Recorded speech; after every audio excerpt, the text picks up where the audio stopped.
So before we were starting, I talked a little bit about the eclipse. I went up to Vermont for that event. It was uh, really quite memorable. And I'm thinking about this class and seeing deeply, it was an opportunity because in some way, what we expect was altered. What I expected, being a human animal, kind of used to what a day would look like, um, what a sunny day should do. Um,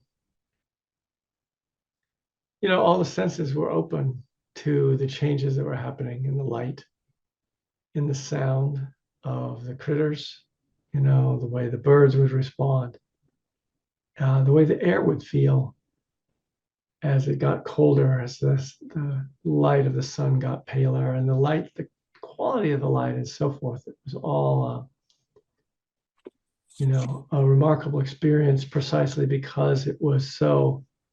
Um,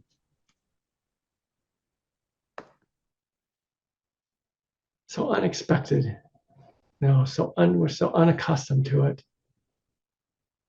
Part of the difficulty in practices are we believe we know what's going on. We know what a day looks like. We know and we go through it in a kind of state of uh, semi-awareness at best. It's somewhat rote, somewhat habitual. We go through our patterns, and so just the opportunity of having something so out of the pattern, it wakes us up. It wakes us up.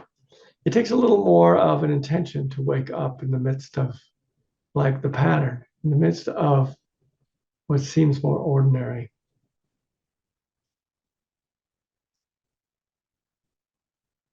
It's always, part of what we notice as we notice things is how fleeting things are.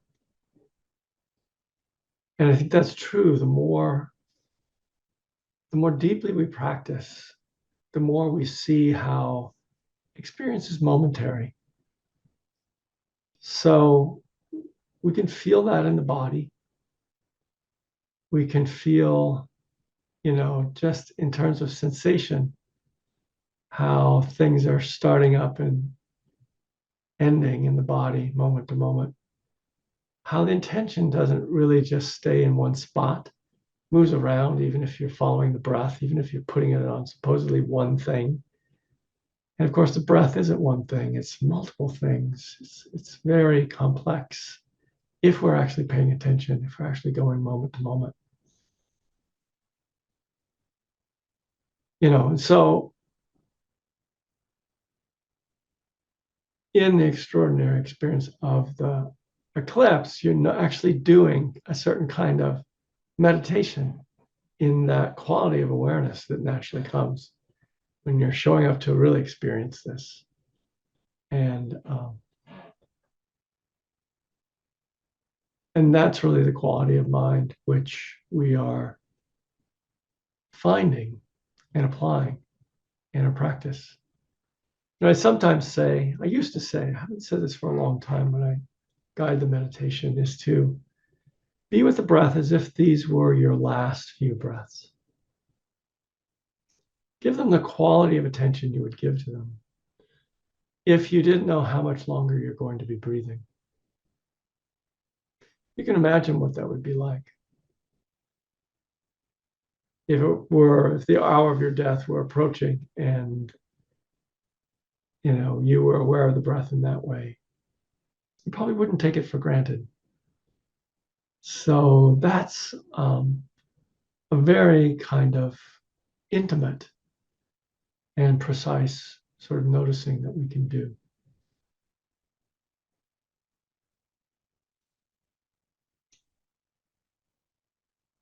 I sort of promised myself in this class that I would talk um, about the whole notion and practice of not self. And we've ventured in a little bit. I want to continue down that road tonight.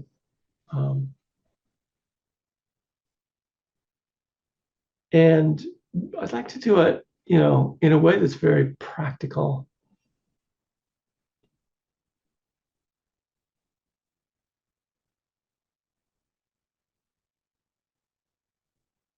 So you can feel the difference if you say, I'm in pain,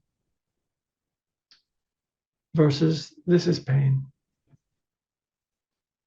Or if you say, I'm suffering, versus this is suffering. See if you can even just notice that. Perhaps there's not a moment right now. You're going to need to practice this a bit through the week if you haven't already. This is suffering. It creates a different relationship with the experience. It creates a different relationship and a different consciousness. And it's one where, in the feeling tone, you can perhaps feel something let go, and then something be present or fall away. When you use the impersonal, the this is suffering.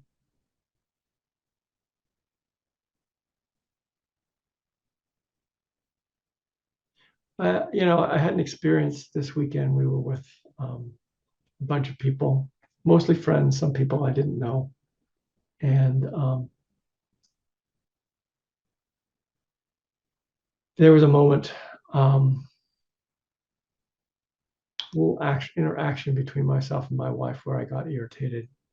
And it was kind of in a public way. And I was kind of surprised at it, surprised at the reactivity she was.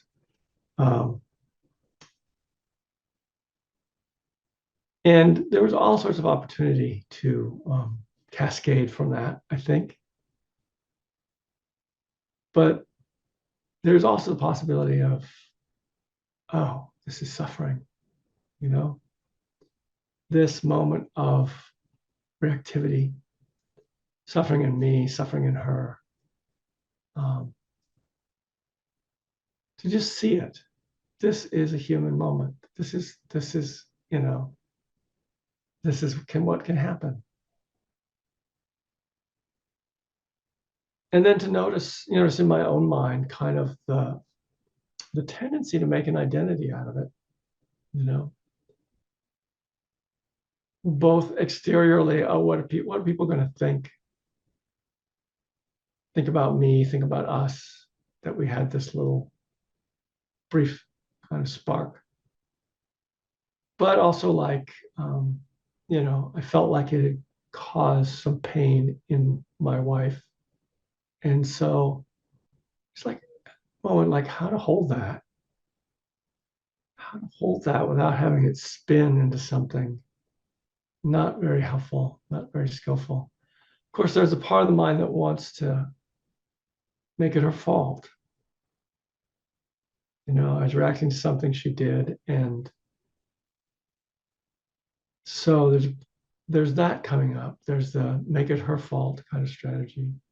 There's the make it my fault strategy, kind of being down on myself. When in fact, when these things arise and there's not mindfulness present, there isn't much choice. Reactivity happens. It's not really about, I'm choosing to be this way.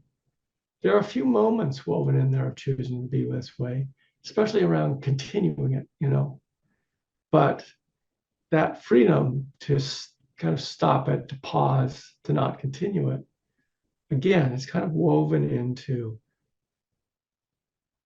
energies that are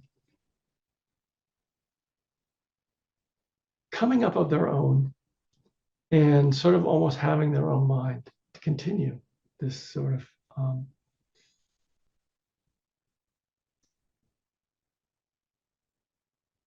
blame of the other, blame of oneself. and a little bit of what would be called conceit, which is like, well, what will people think of me? What do I think of myself? All these sorts of conditioned kinds of thoughts arise.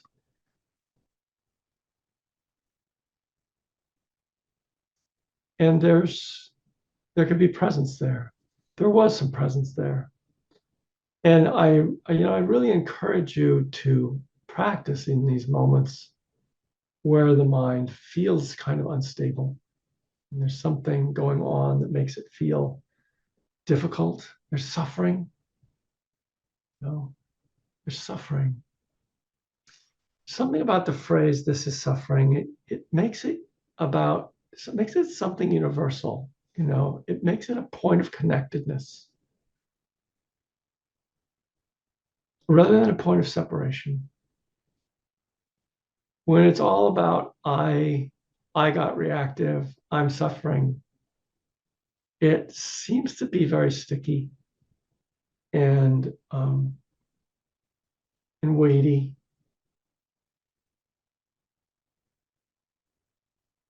There's something about this is suffering that becomes a point of point upon which to connect with human beings. We have all probably been reactive. I'm safe to bet. We've probably had these moments of surprising ourselves with a response where something just hit the wrong way. And we've witnessed that as well in other people. So we're always kind of holding this and holding the witnessing of it. And how do we do that? Sometimes we witness it and we go into our own kind of cascade of reactivity, of conditioned responses. So, just holding this is suffering. It's a moment of not selfing. Selfing is actually a verb. In English, it doesn't usually function that way. It actually does in Pali, works quite well. Selfing. Creating a sense of self out of something. Whether that's a sense of pride or a sense of shame, in some sense doesn't matter. They're both selfing. And so mindfulness, that kind of presence,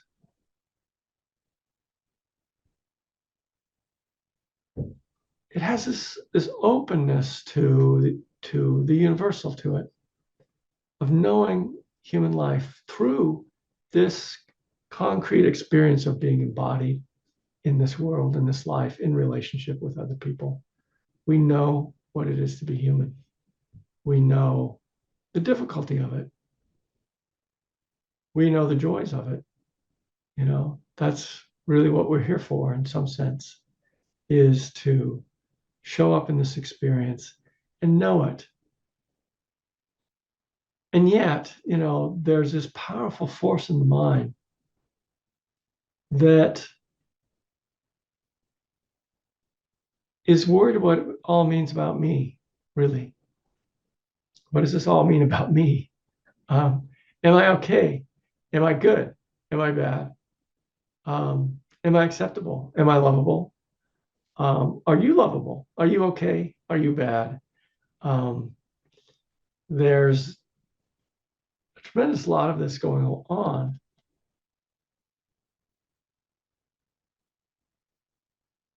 And so when we say not to take it personally, in terms of whatever anybody else says to us or does to us, we can begin to kind of feel that something skillful, something kind of wholesome walks into the room when we don't take something personally. And that's also true internally in a certain way. And this is a paradox, I think, that's hard for people to grasp. It's very hard to take responsibility for your actions when you're taking it personally. By that, I mean when you're selfing. It's very hard to take responsibility for what you've just done and figure out what the best cure is for the harm you've just set loose into the world. There's this kind of collapsing inside, um, feeling bad about oneself. Um, and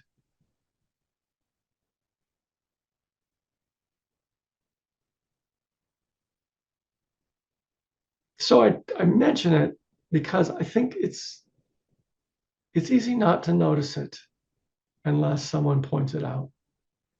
That the quality of like taking responsibility is very different than self-blame.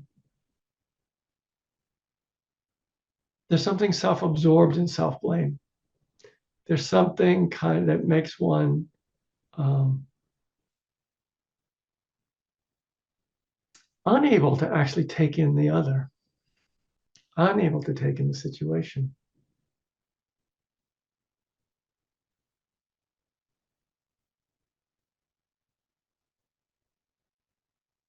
So when we try these moments of this is suffering, when we try these moments of um,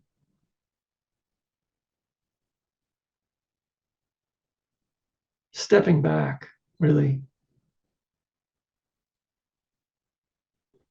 we might begin to then know what it would be to step forward in an appropriate way. You know, I've worked for a really many years now in a modality of psychotherapy that talks about unblending. That's its word for it. Um, disidentifying tends to be a more common word in the Buddhist world, disidentifying with what's going on. Um, but unblending. So, and unblending is that ability to kind of watch these various sorts of states of self come up inside one and not fully grab on and say, this is me.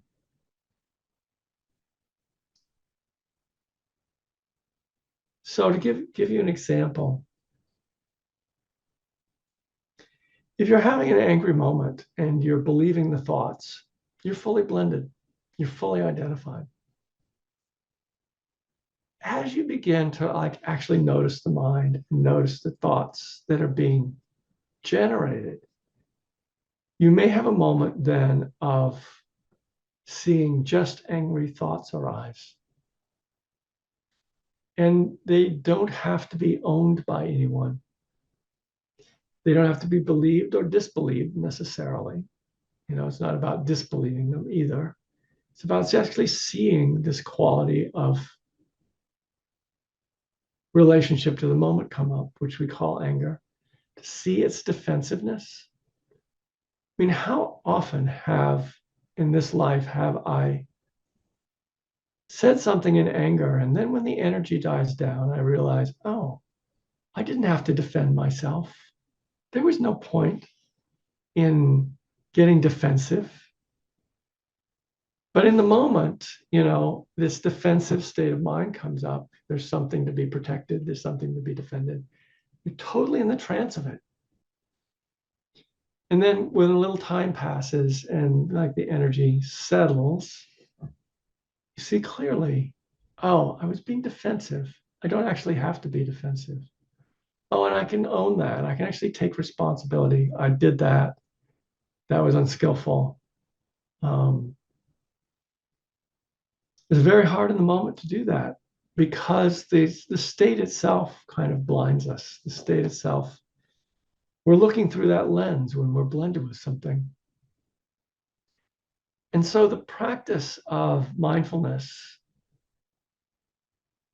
is one of unblending from these states that we pass through, of being able to hold presence in the midst of a constantly changing um, response world inside one. It's constantly changing and it's constantly responding to things. We were watching the eclipse and there was this, it was coming at us and it looks like this intensely dark thunderstorm is coming. The sky is getting black. This black sky is coming. And someone in the group said, I feel like running away. You know, that's what this makes me feel like. So there was this moment of mindfulness, really, of actually seeing a state inside come up, not believing it. Okay. You had the grace of knowing this is an eclipse coming. This is, this is sun darkening. But nonetheless, things in us respond. And, in that context, it was relatively easy to contemplate the experience of having an eclipse because it was new. So you could actually see the feeling state arise of, I want to run away. Now, change the scene. How often in a certain situation does the feeling I want to run away come up? It comes up with some frequency, with I don't want to experience this. I don't want to be around this. Whether you're like about to give a talk in front of a huge audience that's likely to be critical of whatever you say. Thinking of my poor daughter has to present her research, her master's research to the whole department on Friday. And she's very nervous about it, understandably. And so I'm sure there's just a lot of little things coming up inside that say, I want to run away. Sometimes we listen to those voices and run away. And it's not good. Sometimes we listen to those voices and we run away and we actually should run away. That's also a possibility. But okay, blending is that moment of mindlessly kind of like running away from saying something that might need to be said, or, even running away from one's own feelings, kind of hiding them inside. There's this kind of, I want to run away thing that comes up. And our practice is to be there for it. Actually be there for it, this urge. Because if you're there for it, actually see it arise. You're not blended, or at least not fully. All sorts of possibilities are now present that aren't present when you blend with it. When you just like just avoid whatever it is that you avoid. And different people avoid different things.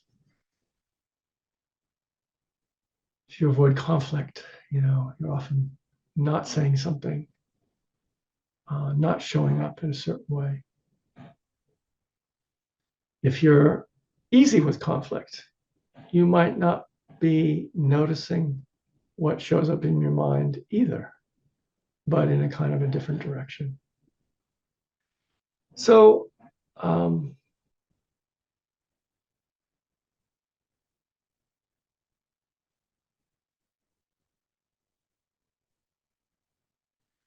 it's in practicing mindfulness, it's not just noticing what state you're in, but noticing its impersonal nature. This is anger. This is what anger is like. This is fear. This is what fear is like. This is grief. This is what it's like to lose something. This is to lose something really important. This is what it's like to lose something so important that you feel like you just can't go on. This is what it's like to have too much to do and be anxious about getting it all done. This is what it's like to actually rest and feel relaxed and have the mind rest in the now and not be worried about the next moment. This is what it's like to feel grateful. So life is a series of these moments, and our practice is to show up for them. To show up for them so that there is real presence, real choice, in that moment and not simply reactivity. And it allows the ability to respond more appropriately to any situation when we do that. On a deeper level, and I may touch on this in other classes, I'm just beginning to touch the surface of this not self-teaching. It's really quite profound, it's quite deep. But I think the entry point, the place where we can feel it viscerally, is this shift between what it is to identify with something and what it is to not identify, what it is to self, and what it is to not self in any situation. To see that verb happening, that actual action happening or not happening moment to moment.